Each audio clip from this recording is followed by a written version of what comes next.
What is going on, fellas Clashers? It is the Franz, and we are back again with another Elestronauts class. This is a very special one as I'm going up against one of the best players of the clashes, the Elestronauts, the one, the only, the best player, the person who won the last tournament. That is Swolelax. This is, of course, I believe, right before he faced off against and won the last tournament. This was the October 1st Tuesday event, as it was the first day of the limiting of Earthquake, Resting Your Laurels, and Labolith, and the banning of Jataya. I actually get to start this one off here, as I'm going to draw first. I'm going to play my first card here. First 5 cards go in. I'm going to play a Nectar of the Gods right off the bat to be able to draw 2 cards. Gotta love the fact that I have Nectar of the Gods. If you already noticed, this is my water deck we are using. This is not my main Fire or Thunder deck. This is my water with a little bit of Earth splashed in for those EQ/Spine Imps. Which, speaking of, the very first thing we're going to be doing here, you're going to see a very big theme going into this clash for me. I'm going to play Spine Imp in defense position, and as you see, no back row. This is going to be a very terrible card pool for me because I do not have any back row for majority of this game, this clash. Swolelax will then draw. They are playing the Celestial line, obviously, that's the goal here. They're going to play 3 cards down and play Apollo to start off. They're going to disenchant 1 right out the gate. For them to foretell 3, they do find a Nebleo off of the very first card. That won't come in handy. That will come in handy later. First Light and Temple of the Sun are the next 2 cards. Obviously, you want that Temple of the Sun, that First Light, because you can just get Celestial out immediately. Foretell, of course, the foretelling for Apollo lets you find 1 solar celestial cost, doesn't matter what it is, and add it to your hand. And of course, he added the Nebuleo. He's looking over a couple of looks like he's looking over an effect or 2 for them before they play the next play. They're going to play the Corvishine. Corvishine lets you draw, foretell as many that is underneath of it +1, so he gets the Temple of the Sun and the First Light back out, but you're going to be able to draw one of those immediately and put one card in your hand back on top of your deck. So basically, you get to pick the First Light. Basically, I'm pretty sure he picked First Light here to draw. It doesn't really matter. That's what he's going to grab. And he's going to do draw 1, put 1 back. Obviously, you're going to foretell that later with Apollo or Corvishine. Decisions, what to put back, because unless something goes wrong, you're going to draw it next turn. They do set 1 down, and then they're going to end their turn. It is my turn now. And again, I have not drawn a single back row piece. This was a very tough game. Like, this is a crushing game here. But I'm going to play the Veritaqua. You can't really tell, but I'm going to show it off. Veritaqua has the ability to suppress and destroy. I will do that to the Corvishine. That's all I could do for this turn. It's like, I'm wanting to do some things. I have ideas of what I want to do, but I can't do it. So with a 16-all match right here, clash right now, my opponent draws. They're going to use the Apollo effect right out the gate after they figure out what they want to do. They did draw that card that they had already. So they're going to Apollo effect to look at the next top 3 cards. Looking for something here. They're going to draw into a Calf Mill, a PTA, and a Temple of the Sun, which PTA obviously will be a very good counter Rune.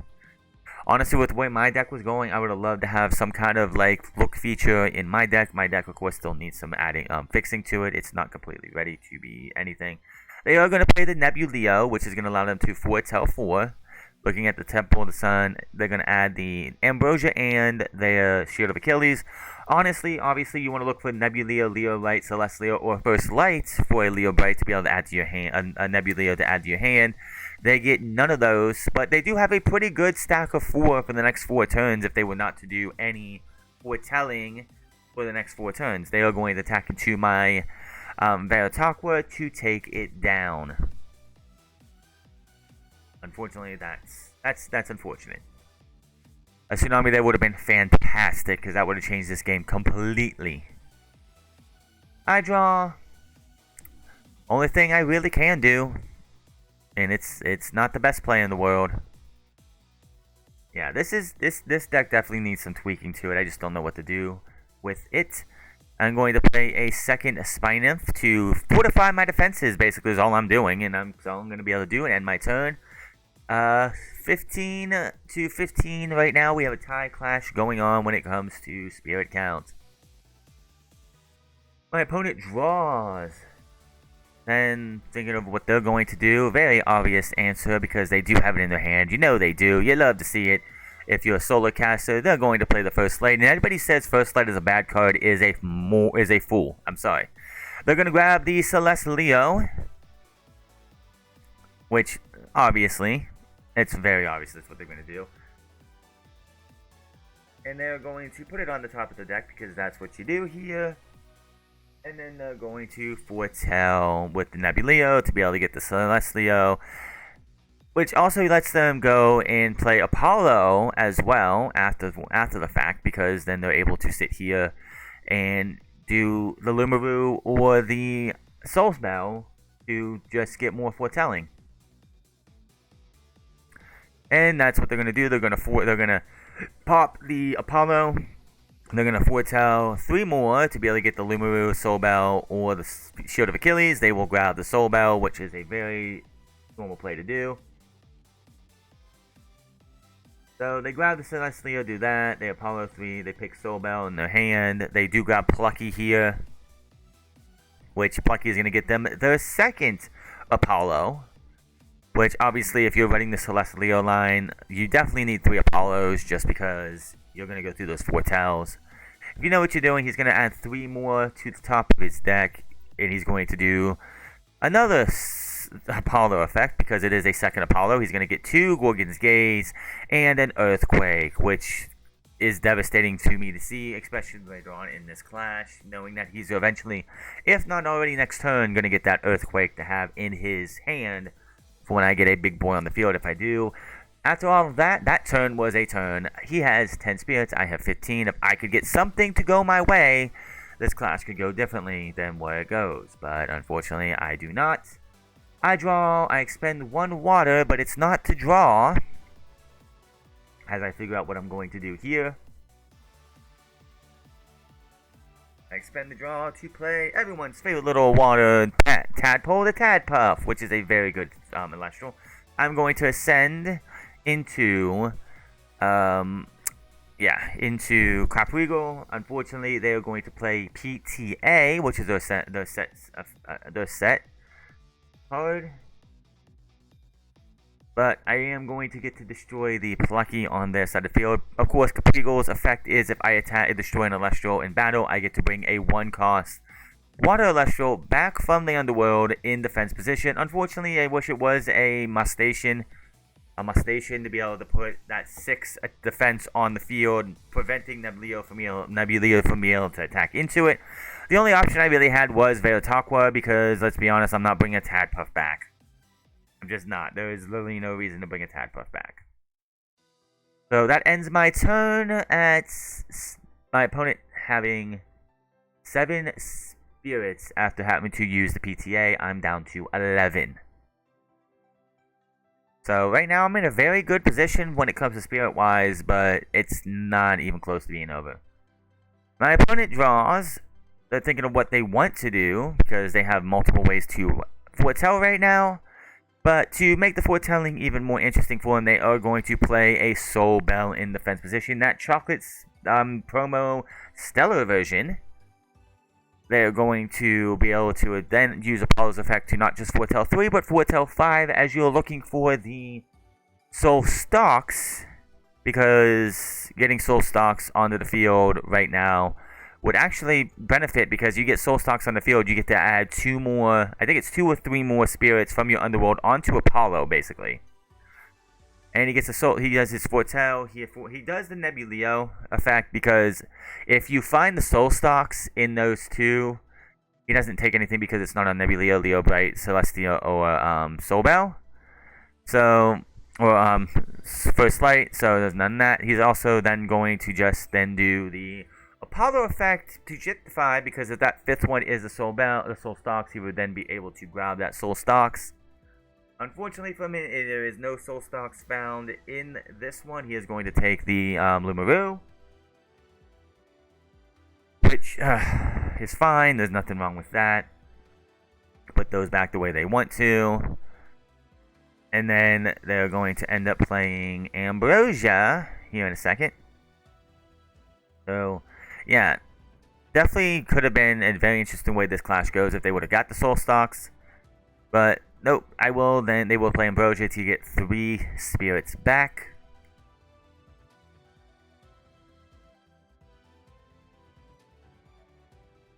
Which basically, after everything is all said and done, they are up to 8 spirits after everything that's happened. So they traded to get 1 spirit back basically over everything. They are going to destroy my Veritaqua, which is sad to have, because if I would have had a Tsunami, I could have been able to go Tsunami, boom, pull up my Veritaqua the next turn, hit into destroy the Nebuleo, and stop them with other things. But I will get Veritaqua onto the field after I draw in defense position, because I'm not hitting over that Nebuleo. I am going to play Apollo, get 3 spirits on top of it. I'm going to put 1 up, so overall I got 4 spirits back on the turn. Basically, I traded and got, used up to 1 spirit on this turn. So I'm up to 10, they're down to 8. My opponent is going to then draw. Swolelax is drawing here.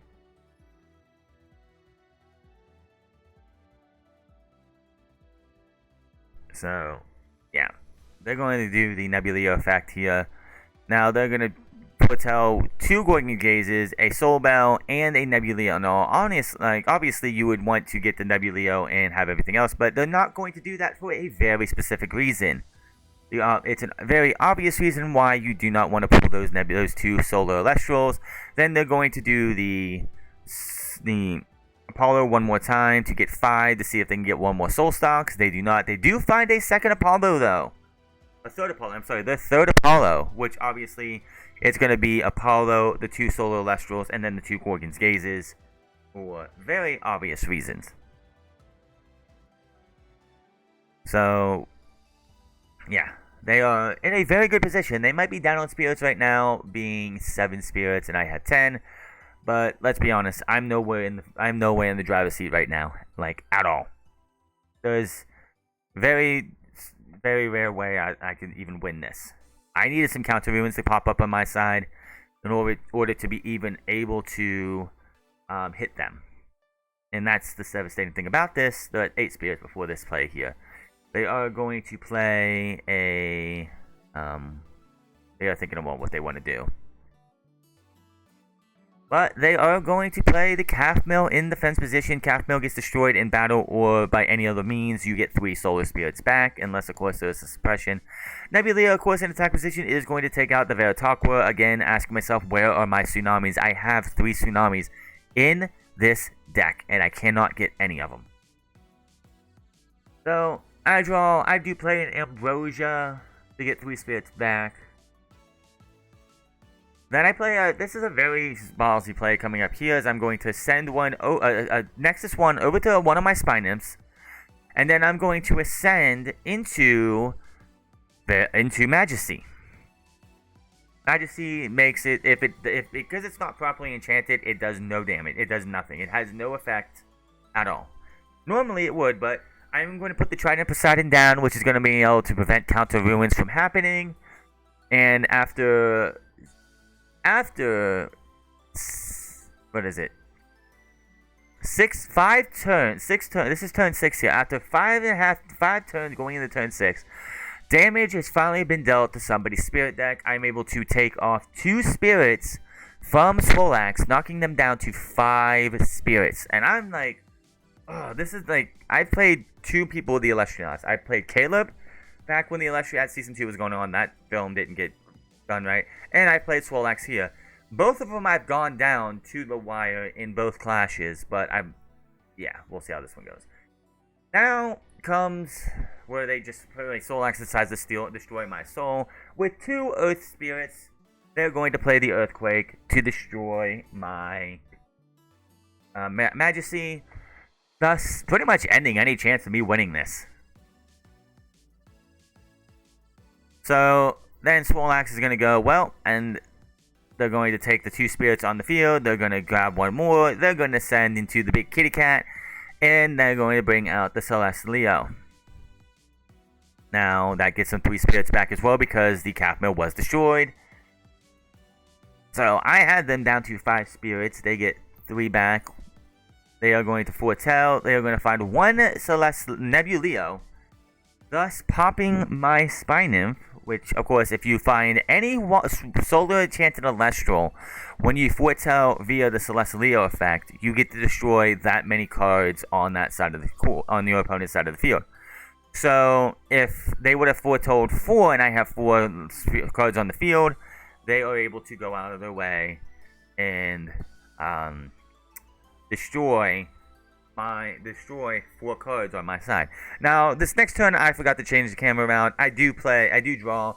I play 1 Foamy on my side just to have some kind of defense. I am going to flash it up here in a second. And basically, that's all I could do. So, after all of that, we are tied. Like, after my turn is over, we are tied. See, I'm going to show the Foamy off. We are tied at 5. If I could have drawn something, I could have had a much better chance of winning here. Unfortunately, like a PTA would have been great previous turns because I would have been able to PTA into the Celestleo, destroying it, but it didn't happen. They are going to play the Soul Bell. Then they play Apollo, allowing them to foretell. They only use 1, so they're down to 4 spirits. Or 3 spirits. They should be down, yeah, they're down to 3 spirits. They foretell. They get a calf mill, they get a Nebuleo, and they get a Soul Bell. No soul stocks for them. Doesn't really matter on this turn. So he does then do the Celestleo thing. He pops 2. He does pop 2. Destroying Veritaqua, my Spy Nymph, or my Foamy, and Apollo, and Poseidon. Hits me for 4. And that is, yeah. That has basically got me in a chance that if I don't draw something like an Ambrosia, I'm done. I'm done. I drew a Tsunami this late. I needed Tsunami legitimately 2 turns ago, or a turn ago. If I would have drew Tsunami on the Celestleo, maybe I could have done something. Maybe if I could have got something, but I couldn't get anything. It's so frustrating that I couldn't get anything. I could not get a single counter ruin until the final turn. I finally drew a Tsunami. If I would have had that Tsunami when I had Veritaqua in defense position, I played that Tsunami, preventing Nebuleo from attacking, putting in defense position. I flip Veritaqua up the next turn, hit into it, destroying it, while also, if I'm correct, that was a turn that I got Majesty up. Having Majesty on the field, I would have been able to hit them for 3 damage instead of just 2 damage. And who knows, maybe things change. They wouldn't have had the ability to have, well, I would have, yeah. I wouldn't have been able to do 3 damage. I would have been able to at least clear 2 of the Elestrals off the field to prevent the Celestleo ascension. Yes, the Earthquake would have still happened, but they wouldn't have had the ability to get Celestleo on the field because there would have only been 1 Elestral on the field, which I believe was Soul Spells or whatever. Unfortunately, it is what it is. This was a very good clash here. This, of course, was the final tournament. This was the October 1st casual tournament. And then Swolelax went on to win the main tournament that Saturday. And there's a whole bunch of controversy going on with what happened over the last few tournaments with his opponent for that tournament. We're not going to get into here. Make sure to go check out Elestral's Clash Kickstarter on the Kickstarter page. And I will see you guys tomorrow for another 32 days of Moonrise and possibly a Clash as well. Until then, you guys have a good day, and I will see you guys later.